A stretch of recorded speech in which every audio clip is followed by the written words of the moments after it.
Paano matatamasa ang kalayaan kung ang sariling kababayan ay bulag sa katotohanan? Paano lalaban ng mga taong pilit na tumatakip sa mata ng mga Pilipinong dukha sa kalayaan? Sabi nga nila, kahit sinong may mabuting puso ay tuluyang magbabago dahil sa hirap na dinaraan sa buhay. Hindi ka naniniwala? Bakit? Dahil ba maayos ang buhay mo sa maruming pamahalang ito? Pwes maniwala ka, dahil hindi naman ako ganito noon.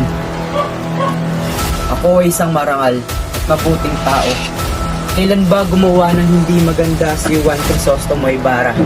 Kailan ako nanakit? Kailan ako naging pilibustero?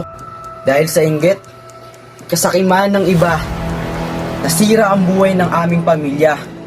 Nawala ang karangalan, yaman at ako'y pinaslang pa. Para saan lahat ng ito? Para sa mga mithinyong kayo lang ang nakikinabang? Dahil kayo ay makapangyarihan? Ang kapangyarihang galing sa pang-api ay hindi kailanman naging makapangyarihan, kundi isang kahinaan at katangahan. Umalis ako ng bayang ito para magpayaman, upang may sakatuparan ng aking paghiganti. Ngayon kailangang wasakin ko na ang tiwaling pamahalaan sa pamamagitan ng paglalantad ng kanilang kabulukan. Suktulang may magbuwis ng buhay. Ayoko mamatay ng hindi nakikita ang pagkadurog ng kanilang mga buto sa ilalim ng bangin. Ako si Simon. Walang mga alipin kung walang paalipin.